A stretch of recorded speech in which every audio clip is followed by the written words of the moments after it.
Hi guys, welcome back to the Rad High Rocks podcast. Today I'm going alone again. Em's not around, but I am joined by a girl called Lauren Hindley. She reached out on Instagram. It was so cool to hear from her to come on the podcast and share a little bit of her story about how she found High Rocks, competing in a solo and some mixed doubles races. And we loved that she just reached out and she wanted to come and chat. So we finally managed to make this chat happen. And it's great to have you on the podcast, Lauren. How are you doing? Oh, I'm great. Thank you. Thank you for having me. No, it's an absolute pleasure. It's really cool to just hear from anyone in the high rock space and different people. So we love that you went for it and you reached out to us to get on. And I think more people should do that. So if there's anybody else that wants to do it, taking your lead, it will be absolutely awesome to hear from everybody in the high rocks community because that's what it's about. But let's take it back. So we usually start with, right back at the beginning when people are kids. Were you a sporty kid at school? Like, Yeah, what was at your school, childhood like?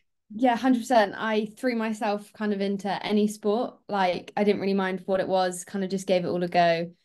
Um, when I kind of got a little bit older, I kind of specialized more into netball, but I still, throughout the whole of school, gave everything a good go. It Yeah. wasn't something I didn't really dislike. I just quite enjoyed being part of a team or like just getting out there doing some exercise because it makes you feel good. Like depending, no matter what you're doing, it just makes you feel good. So I've always enjoyed it. But yeah, netball became my specialty at school. So I kind of focused in on that one when I decided, couldn't really juggle doing it all. Yeah, no, totally. What position did you play in netball? I was a mid-court player, so I'm a centre, really. Center. Yeah. Oh yeah. Okay, so you've got the fitness and you've got the speed. Yeah, it kind of overlaps a little bit. Yeah, no, totally. And so you played a lot of netball and then did you go to the gym and stuff and do anything like alongside that? Did you do a lot of So running or before uni, I didn't really go to the gym massively. I had S&C programs from like through county setup and Super League setups with netball. I had different programs that I had to follow and things like that, but I never really properly went to the gym. okay. And then when I went to university, my degree was strength and conditioning. So I kind of, Had to go to the had gym. to get in the gym. Be a bit awkward if you didn't go to the gym doing that. Yeah. So, kind of thought, wow, didn't want to go to uni and do something generic. So went and did something slightly more specific. So it kind of threw me into that gym environment. And as intimidating as it was, walking into one of my first sessions in the gym with my class, being like one of two girls was like, oh my gosh, I'm walking in. It's just all boys looking at me. This is terrifying. Within like soon I settled in and it was absolutely fine. Like everyone's there to support each other. And like I just from there threw myself into the gym and that's where I properly got started training really. Oh, that's cool. So what university did you go to? I went to the University of Gloucestershire. Oh, nice. And then I'm guessing the other, there was just two of you girls. Did you become Yeah, quite there good was friends with well, the we other girl? started with four, but it quite quickly whittled down to two. Oh, wow. And did she feel the same? Because sometimes I think this is one like really huge thing you hear from a lot of females like entering a gym Yeah. space. And I think this is what's been really good with High Rocks to try and break down, those barriers to people going in and doing strength training, especially females. Did the other girl on your course feel the same? Did you? We definitely stuck together. Yeah. Like when there was like the lecturer would be like, oh, we're gonna do like a big lift and like you're gonna see how much you could lift, sort of thing. We both kind of looked at each other and were like, let's go and stand in the corner. Oh no.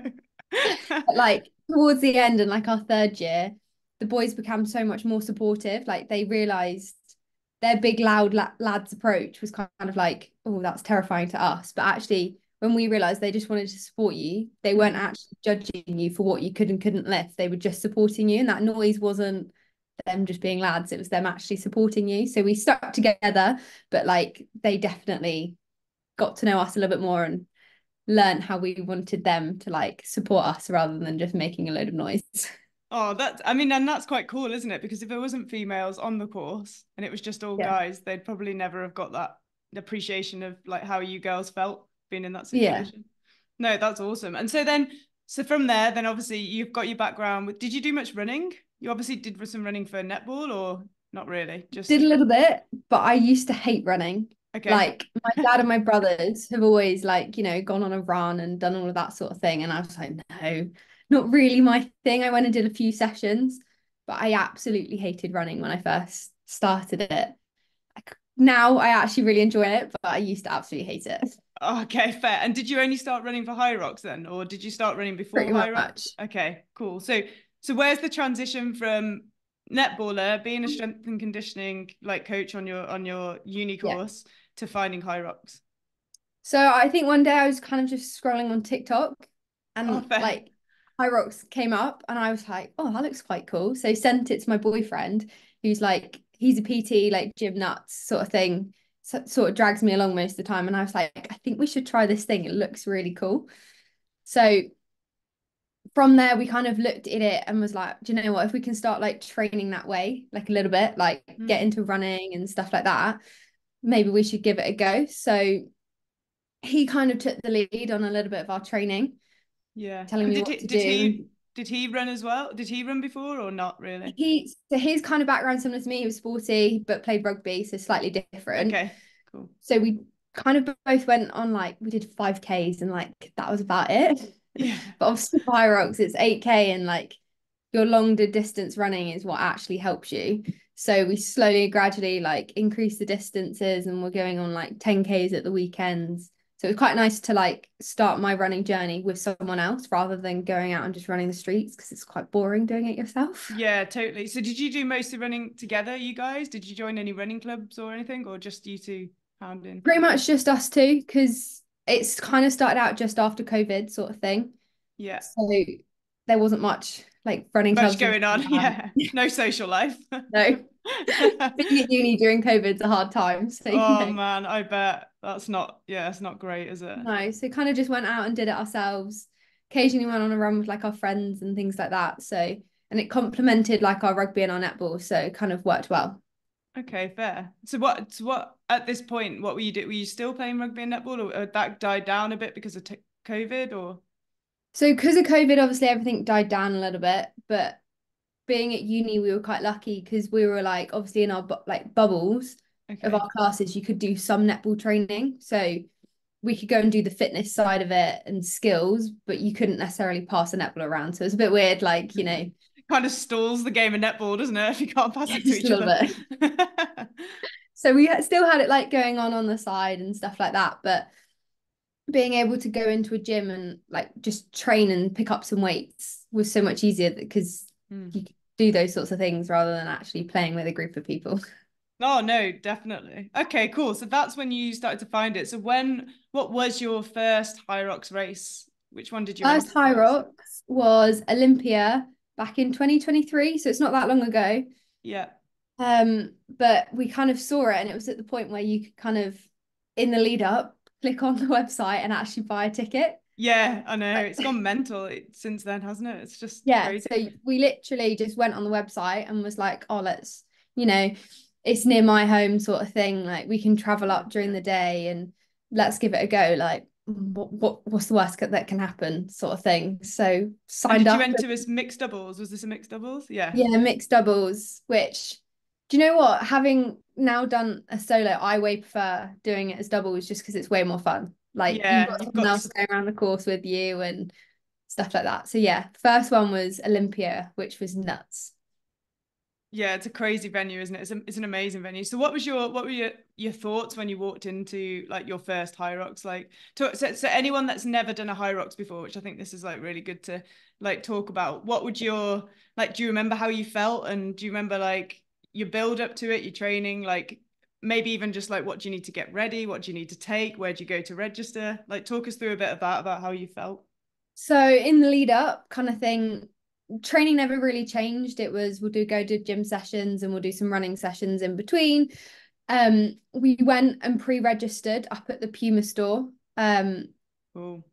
Because like it was really quiet and you literally just went to one of the Puma stores and walked in. You got a few freebies, like a little rucksack and some socks.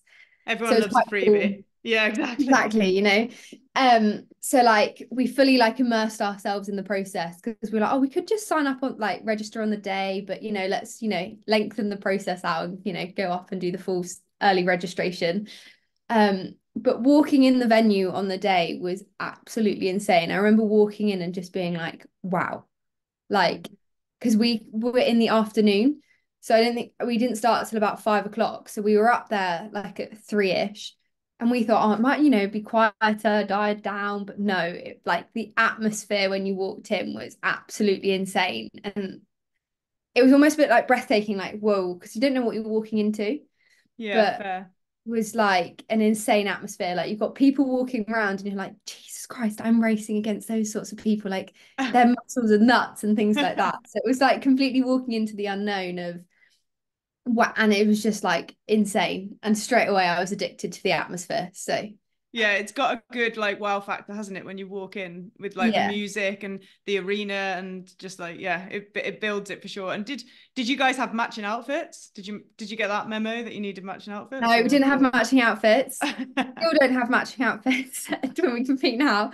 It's something I'm still fighting him on. We've got I was matching gonna say is trainers what yeah, are you trying to get it to work and your boyfriend's like no, no, thank you. because he races shirtless, so all I've got to do is match with his shorts.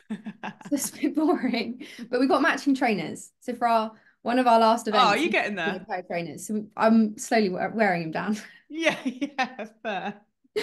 Oh man. And so that was your like first impressions. How did like the build up to the race go? Did you go and warm up? How did what was it like standing in that start tunnel? Do you remember all that? Remember it literally, I think I remember it so clearly. Like it was insane. And we warmed up and he was like, right, we're just gonna do our normal warm up, like that we would Mhm. go and do in a gym. Like we've done it at uni, we've done it in the gym. Let's not change anything. Yeah. And I remember in the run up, he actually got injured. So until a couple of days before, I didn't actually know that we were competing, Okay. which was like quite a traumatic lead up because there's me still training on the Friday and we compete on the Sunday and I'm still training hard because I was like, oh, we're not actually doing it. Oh no. It was crazy because he had a chip bone in his elbow. So at one point he couldn't like move his arm and it was like, oh, I was like, oh God, what's going on? Oh So like no, not ideal.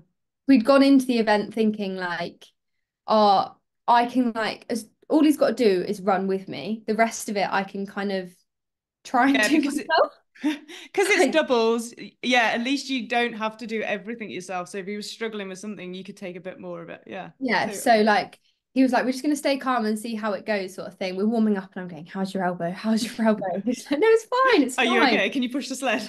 Yeah. So warm up was like we were staying in our little zone and I think adrenaline kind of took over because he was like, oh, I can't feel my elbow. It's absolutely fine Yeah. and stuff like that. And walking into that like start tunnel, he was like, we're going to the front. I was like, we don't need to be at the front. Like we could just, blend in with everyone else. But he was like, no, we're going to the front. So like from our first HYROX to now, we're normally always at the front of the tunnel. I think it's just kind of something he started and we always end up at the front of the tunnel. But standing in that tunnel and that countdown, it's Yeah. like, oh my gosh, the adrenaline really hits you of like, we're actually doing this thing. Yeah, for sure. And then everybody else is around and it starts to, yeah, they do the countdown and you're like, oh God, that's it now. No turning back. And then you suddenly feel really thirsty, don't you? You're like, Yeah. God, I feel really thirsty. So how did the first race go? Was it what you expected? Did it go to plan? Was it better than you expected? Considering the injury and stuff like that, it went better than I thought it was going to go because I thought, oh God, he's not going to be able to do anything, sort of thing. Mhm. But I think it was the adrenaline, like I said. And pretty much apart from burpee broad jumps, we could split everything how we wanted to split it. Oh, did you Um, just have to do more burpees? That's convenient, isn't it? but they've turned out to be one of my favorite exercises, so I don't mind them. Oh, okay, fair. That's all right then. They've become my thing that I can do. So apart from burpees, we could pretty much split it 50-50 and how we'd planned to do it. Apart from hitting that sled, like that carpet, when you first touch that sled, it's like, wow, this is Yeah. like it's not moving. To get it going, isn't it? Once you get it going, you get some momentum, it's okay. But Yeah, sometimes, yeah, to just get exactly. it going. And how Yeah. did you find, because you said you weren't really runners, I know you'd done quite a bit of run training, but how did you find the running and the overall event? Like, did you feel like you did the run ski run and you were like, wow? Or did you get like halfway and you were like, oh, I'm feeling good? Or like, I what were think your because of thoughts on the the whole like race? netball correlation where I'm quite used to running and then stopping, running, stopping. Yeah. For me, the interval style of you run a kilometer, and because he normally starts an exercise, I normally recover really quickly. So for like Okay. me, going and running and then pause, like getting a little bit of rest, which is probably why I prefer doubles and solos. I actually felt okay for like most of it. I mean, the sleds massively take it out of my legs like that. Mm. As much as I train, it seems to always just write me off. But apart from that, I don't really like the interval nature of it sort of benefits me in a way. So having not really run that much, and we weren't really running at a set pace kind of thing. It was kind of run and see how we feel. Yeah. So it kind of just we went with the flow a little bit. I mean, now we're a little bit more strategic and like have times to run at, but when we first started, it was kind of just go with it, roughly running at 5:15 paces and things like that. So we just kind of went with it. Yeah, and I think that's like a really good point though, isn't it? Like, because it's your first one, it's nice to enjoy it and just go with it and experience it. Like, you don't know what, like now you're saying you can have your paces and you can have your strategy, but because you've put one down, you know exactly where you Yeah, can maybe make a bit of time or how fast you could run. But for your first one, just the fact you guys went out there and enjoyed it and soaked in the atmosphere. so much fun. Yeah, for sure. And so then um, when did you do your solo? And what for anybody listening that's thinking, oh, should I enter as like, should I do a doubles first with my husband or my wife, or shall I do a solo first? What would you say the difference is? Well, I mean, apart from the obvious, and Yeah. what would you advise people to do? So I've only just recently done my first solo. So Olympia Yeah. 2024 was my first solo. Oh, Olympia for the first, say. Yeah. He was like, I want to go solo. I was like, okay, let's do one. Oh, Let's do damn. that together. Okay. Yeah. Um, but like solos compared to doubles, I think I enjoy them both quite equally. Obviously, I prefer doubles a little bit more, but I was dreading going into my solo. I was like the week before, I've never felt so much self-doubt. And I was like, I don't think I can do this. Like, what if I get a really bad time and things like that? And everyone was like, you can't get a bad time. You've never done a solo. So whatever you do, it's a PB. And I Yeah. was like, oh, okay, I need to change like my mindset towards it, sort of thing. Like I can do the running. I've already done that. It's just getting through station by station, tick it off, and things like that. And I was like, I've put in the work, and it's like I can do it. So Mm. changing my mindset was like a huge thing. But going into a solos compared to doubles, I think it's just the daunting of I've got to do it all by myself. But actually crossing that finish line, knowing I'd done it all for me, and it was just me out there, was Mm. like a great feeling because I didn't know what to expect. And when I crossed the finish line, and I think I got a 1:14, I was like, okay, I actually want to do another one on my own. Like I want to now get better on my own. You've got the bug now. Yeah. Happy days. So during that race, talk me through what were the highs and the lows of doing a solo high rocks? Did you have like moments where you were like, oh man, like, or did you have moments where you're like, oh, I'm doing Low it. This came is pretty quick. okay, hit me. Hit the sleds, Yeah, okay. I thought you might head say the sled. push, moved it one length. I'd been running with this girl, and she was like, should we count our laps together? Because obviously it was slightly different laps on different things Mm. and stuff like that. So she was like, should we run together, sort of thing? Because we were running at the same pace. And I was like, yeah, yeah. Got to the sleds and I hit a wall. I pushed it one length. I think I looked up at my dad and my boyfriend and I went, my legs are gone. I can't do this, sort of thing. And then they were like, no, no, you just like you gotta keep it moving, sort of thing. So slowly worked through it, ran out of the sled, and my legs felt so heavy. They just felt like bricks. I was like, oh gosh, how am I gonna get through the rest? Because obviously the sleds are so early on. But you know what? After that, got through the sled pull, which I thought I was on for like hours, but I wasn't. So those two, my weak points come quite early on in the race, which I think is quite nice because then they're out the way.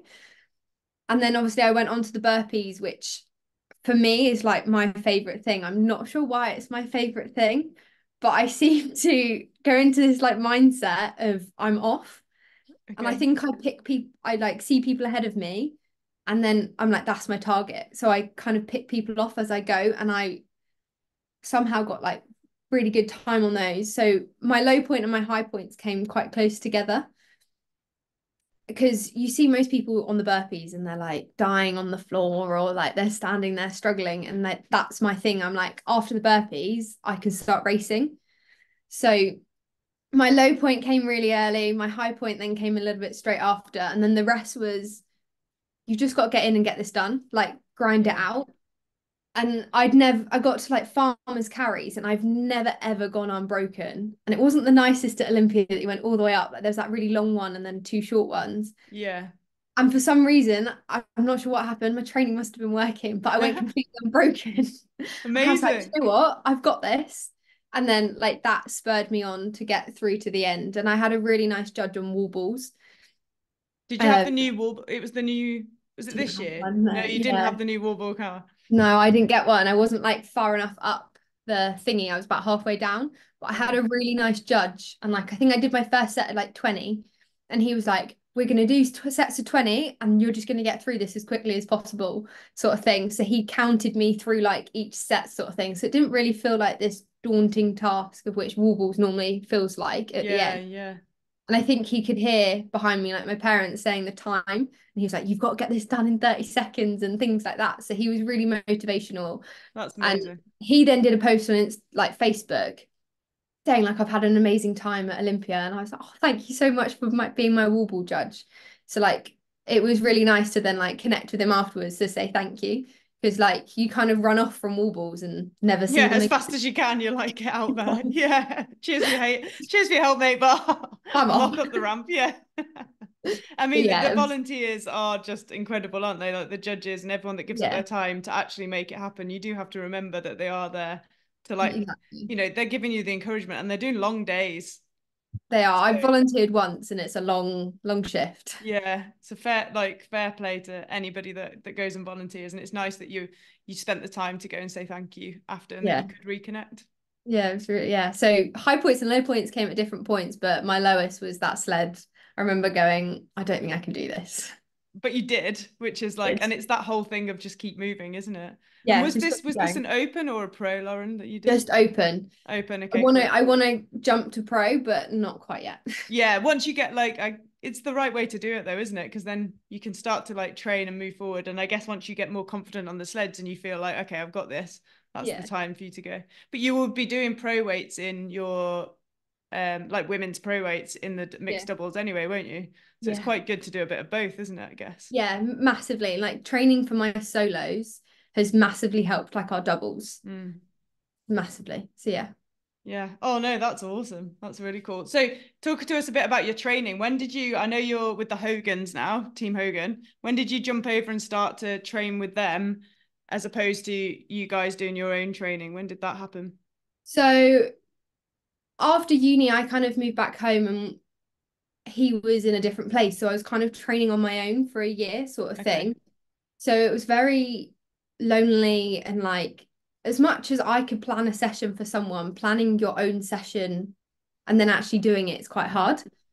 You start to go, oh, do I need to add a bit more? Oh, should I take that off? Oh, I'm a Don't bit need to do tired. that. Yeah, yeah. Yeah. It's coaches still So need coaches, don't they? 100%. So like I got through the last season, did a mixed doubles in Poland after Olympia, and then I was like, I want a coach. Like if I Mm-hmm. want to take my training to the next level, and I actually want to be good at this because it's Mm-hmm. something I feel like I could be. Let's invest in myself. Yeah. So reached out and things off. I think it was like during Worlds, I kind of reached out to her and things like that. And we had a phone call just before. Yeah. Then obviously watched all of Worlds, which was insane to watch. And then I kind of started with her about 5, 6 weeks ago. Okay. So new to like training with her, but thought, do you know what? Before the next season starts, because I did a whole season without a coach, I was like, let's see what I can do with a season with a coach. So Yeah. yeah, And 5 weeks. how was that? How was like the onboarding process? I mean, we've done a really cool podcast with Dina Hogan. Yeah. She's lovely and she knows her stuff. She's a very impressive lady. And so's Tom as well. Like all of them are, aren't they? And all their kids. I mean, I think they're going to be like Team Hogan's going to take over High Rock someday. But how was that whole process? Like, if someone was thinking about going, with those guys to get a coach, or what's the process of getting a coach? How did you select to go with them for a start? Why did they jump out to you more than other coaches that are available in the High Rock space? Because there's thousands. There's so many.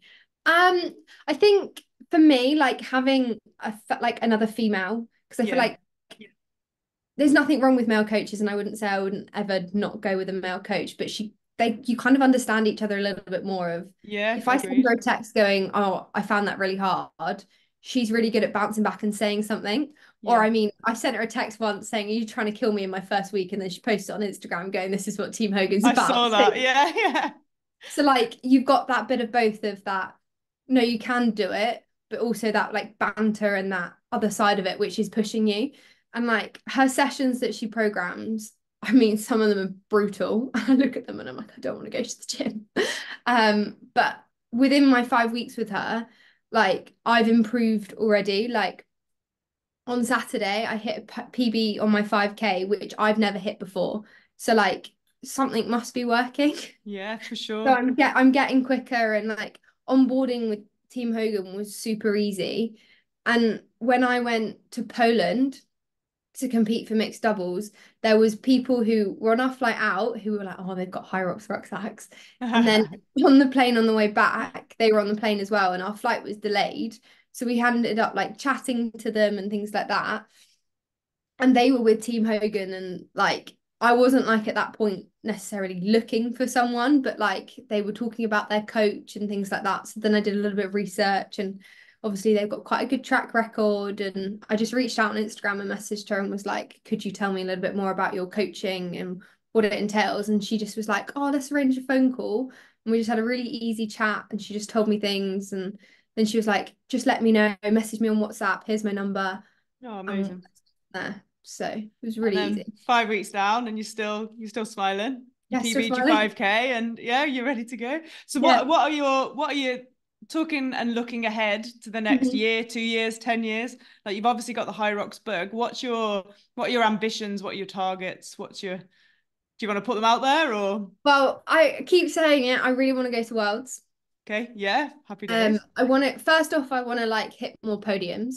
So at the end of like the season just gone, we went and did a random one in Poland, and we managed to get third on the podium Oh, as well mixed double. done. Well done. And the feeling of just getting on the podium was like insane. Yeah. So like I want that feeling more, and I want to like keep getting better and things like that. So I want more podiums, but at the same time, we were one place off qualifying for Worlds, which I was like, someone please say you've already qualified. I Yeah, want that. yeah. The time when you're just waiting for someone to turn it down, or they get injured, or they've got a work meeting or something that they Yeah. can't make it. I was like, please don't accept your place. um, but yeah, no. So to try and qualify for Worlds and get more podiums, obviously making the jump from Open to Pro would Yeah, be like something I want to do within the next season if I can. But end goal is like podiums and reaching Worlds. perfect. And it sounds like especially as you guys working as a mixed doubles, if you just manage to get on like it sounds like you've got a really good chance this year if you've got some targeted training to Yeah. to get Yeah. there. Hopefully it's in a cool place. Yeah. We don't know I yet, mean, do I've we? done one abroad, and I now want to just do them all abroad. It's Yeah, I like know it's such a good way to just like see places and an excuse to go and like have a little mini break as well as yeah, that I think that's one of the biggest things with Hyrox as well. It's a bit like running races and stuff that people have started to get into, isn't it? Like or yeah, big marathons, people are going to cities that they probably wouldn't like choose to go to. They're yeah, doing a race, having a great time, and then also having a chance to explore a city. yeah, So 100%. I would have never have gone to Gdansk before. So I yeah. And do you enjoy it? did. I had a great time. We were only there for about 48 hours, but But you were great there time. experiencing it, yeah. Yeah. Okay, cool. So one more question before we move on to the cheeky insights. Usually we ask people what they think about Hyrox, whether it's like physical or mental, or a bit of both. What do you think the split is, and how do you find it? Is it different between like a solo and a doubles, or do you think it doesn't really matter what category you race in?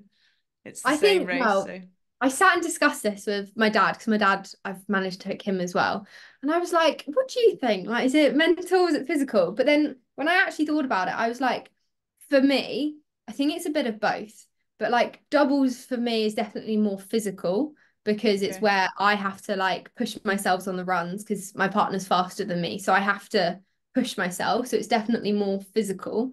Whereas solos, when I did it, it was more my mental battle with myself. Mm, Like I knew I was physically capable of doing it. I'd done a sim. I knew I could do it. But mentally, it was that battle against myself. So I think for me personally, it might be different for other people, but doubles is more physical and solos is more mental. Yeah, fair. And I think you're right. It is different for different people, but that's a very like, yeah, very. I mean, I suppose when you're saying doubles is more physical for you, but then I guess maybe for somebody that's a bit faster than their partner, they might say that that's not as physical Yeah, because I don't know. Yeah, it just changes, doesn't it, depending on 100%. who it is. And then maybe when you change your solo and you go into pro, maybe you might find that more physical rather than Yeah, as mental because probably keeps changing. yeah, exactly. Or maybe just even the day, isn't it, sometimes?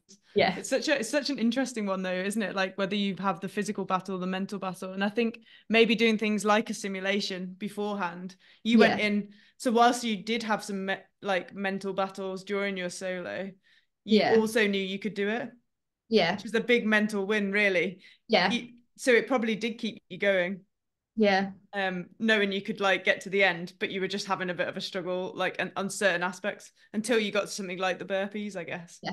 Get to a nice challenge that you like. Yeah, I don't know how many people will agree with you with the burpee station, but I'll claim it. I like doing them. you can be the next Kate Davey. Cool. So are you ready to move on to the cheeky insights? Go on then.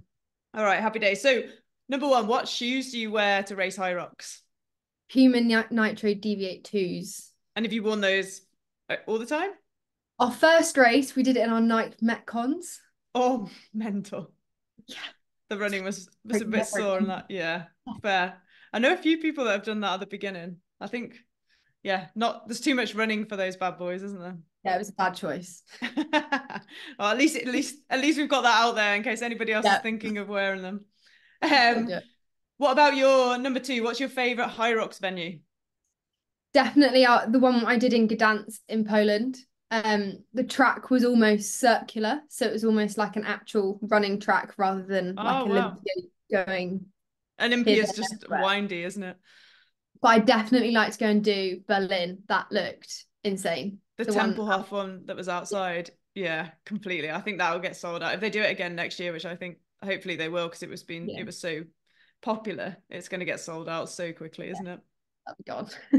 And was that your favorite venue just because it was the track was nice, or was the atmosphere I think the great, or atmosphere, the track, and the fact it was our first podium, like that's probably one of my all built favorite. to them? Yeah, Fair. And I think we've answered this one, but number three is what's your favorite high rock station and why? the Burpee The burpees. Broadcast. Yeah, I'm I think not we've sure why definitely they're my covered that favorite, one. but they just You are. you're just quite good at them. Yeah. Um, okay, and then you obviously do doubles high rocks, but if you didn't do it with your partner, who would you do it with? If it was anybody in the world, famous, dead, alive, is there anyone you would think would be cool to do a high rocks with? I think Jade Skillen would be pretty cool to do one with, like, because she is insane. Like, Yeah, I've seen her compete and it's just nuts. I I mean, I'm not mean, sure if about yeah, that would be a that. tough one. But if I could do one, which potentially I will do, it's probably with my dad, because Cool. I've trained with him, I've done running with him. He's done one with my brother, I feel like I'm missing out a little bit. Oh, this is a family thing then. Yeah, so I feel like if to do one with him would be pretty, I mean, I'd have to learn, I've got to race it slightly differently, but it would be nice to do one with my dad. Cool. And is that on the cards? Have you spoken about doing it or He's mentioned it, he's and I've mentioned told it? him if he gets a little bit quicker at running, then we can. And how about your mum? Is your mum like into it? No. She's our number one supporter. Okay, good on her. Good Yeah. on her. Okay, so this is an interesting one. Some people fuel, some people don't. Do you fuel for high rocks? And if you do you take anything like during the row or when do you take it? My nutrition is probably the worst. So like I don't feel necessarily the best. Okay. Um That answers that before, one then. before the race, I'll probably eat a packet of sweets. A whole packet. What do you usually go for? Normally it's like a packet of squashies. Oh, okay, fair. Yeah, I stand and I mean before my solo, I think I ate a whole packet because I was so Yeah, nervous. just getting them in, just Like like I'm take the sugar. eating. But I always tend to have like a handful of sweets before my race. But Okay, that's cool. about it. And then you don't take anything during the race? No, I don't even stop at the water You don't stations stop at the normally. what? No, No. fair. I mean, quite a few people don't, and like that's the time, isn't it, in the rock zone that you can Yeah. save. So happy days. All right, cool. Well, squashies, then that's a new one. We've had Percy Pigs, we've had Sour Patch Kids, They're good. squashies. Um, What about your favorite training session for High Rocks? What's like, I know you said you've been enjoying the running more, but is it still like the gym type sessions or is it intervals because you obviously got your background in netball? What's your... I think if you'd have asked me at the beginning of the season, the gym-based and like the High Rock sessions would have been my favorite. But now I really enjoy going to the track and doing like an interval session and running. Yeah. I thought I would have said, but I actually quite enjoy it. Oh, happy days. I quite like a track session. I think that we've had that answer quite a bit about like interval runs. Seem to be a lot of people's, they know they're hard, but at the end you like feel so good when you actually like Yeah. tick them off and you achieve them. And I Oh, think they're 100%. starting to become people's favorites. Yeah. No, that's awesome. And next one is, why should someone sign up for their first High Rocks? If someone's sitting on the fence right now and they're going, oh, I really want to do one, I'm just not sure I'm ready. What would you say to them? I just think it's a race for everyone. Like, if you're going to compete and get on the podium, or you're just going to go and have fun and complete it, I think it's something for everyone. And like, I'm a PE teacher, and kids at school have started asking me about it. And they're like, why do you do it? Like, that looks horrible. But I'm like, do you know what? It's actually really good fun. And like, another friend from my department went and did it, and she did it with her husband. And she was like, I now see like why. She was like, everyone in the community is so supportive, whether they know you, they don't know you. Your way around the course, you've got random people shouting at you and like the volunteers, like the community that High Rocks has created is insane, and like it's an addictive thing to go and do. And I think you just feel so supported by everyone at an event. Just give it a go. Yeah, no, well said. Exactly. That is exactly it. And it is addictive once you've done one, I think. And if you haven't, if you don't like it and you've done one, you never really have to go back, do you? But Exactly. you've done it and you've ticked it off, you've got that patch and you can say you've done it. A bit like some people tick off a marathon or tick off a Yeah. half marathon. Yeah, just go and tick that bad boy off. Just do one. And finally, who would you want to see on our podcast if we could get anyone on the podcast? Is there anyone you would like to listen to or hear a bit more about or find out You guys about seem what to have to... everyone. So like I've already listened to most of them. So like you've got a pretty like insane like people that you've already had on it. So I actually can't think of anyone that I would suggest. Oh no, that's cool. I mean, it's always good to have different people. And I think I actually really love that we've managed to organize a chat today and that you had the like guts to like give us a shout and come on. So kudos to you. It'll be really cool to follow your journey. I'm really keen to see how you do this year and see if you can get on those podiums and get to Worlds, and then also just how you're training with the Hogans and Team Hogan goes as well, because it looks like you're Yeah. getting faster. So Yeah. I mean, I've never run so quick, so she's doing something right. yeah, you're like, what's happening? Maybe just She out those programs things metcons and as I'm like, well. there's no way I can run at that speed. And then I go and do it and I'm like, oh, I can. Sometimes it's just the belief that somebody else shows in you that tells you can do it, and you go and give it a go, isn't it? Yeah, definitely. Yeah, no, absolutely. Well done, Lauren. And moving forward, where can people, if people now are listening and they're thinking, oh, where can I follow Lauren because I want to see how she gets on, or should they want to reach out to you to like have a chat about High Rocks, where would they come and find you? So on Instagram, my account is lauren.training. It's quite simple. That's an easy one to get. Yeah. Set it up during uni as like an accountability thing, and then I've kept it going. And do you know what? I actually quite enjoy, posting, making a reel, all those sorts of things. So yeah, lauren.training on Instagram. Perfect. And yeah, it does keep you accountable, doesn't it? Because you are sometimes like, oh, I need to put something up. And it's nice to follow people's stories. So have you got a race booked for next year or Got two booked. two booked? Go on, hit us up. Where are you? So I've got solos in Birmingham Cool. in October, and then managed to get a ticket for London XL, which I'm doing mixed doubles. Happy days. So you got one of each. Yeah. Awesome. So Yeah. it's all to play for. Yeah, looking forward to it, and definitely want to find an abroad one to slot in after Yeah. Christmas. Yeah, I was going to say Birmingham's not got. I'm from Birmingham. Well, like, and it's not really a place you really want to visit for like a nice weekend. I don't think. I don't think it's got I'd the like a different patch on my rucksack. Yeah. All mine say like London. I mean, I've now got my Poland one, but I want different ones. Yeah, fair. Bring just to mix it up. Yeah. Well, thank you so much for your time today. Really appreciate it. Thanks to everybody that's been listening. Please, yeah, share this far and wide. Go and give Lauren a follow and maybe give her a bit of kudos when she gets her podium next year. We're going to believe in you that you're going to do it, and hopefully we'll see you at Worlds. And yeah, we'll see you on the next podcast. Hopefully Em will be back and not working so hard, and it won't just be my voice. Cheers, Lauren. Thank you so much for having me. No, it's been an absolute pleasure.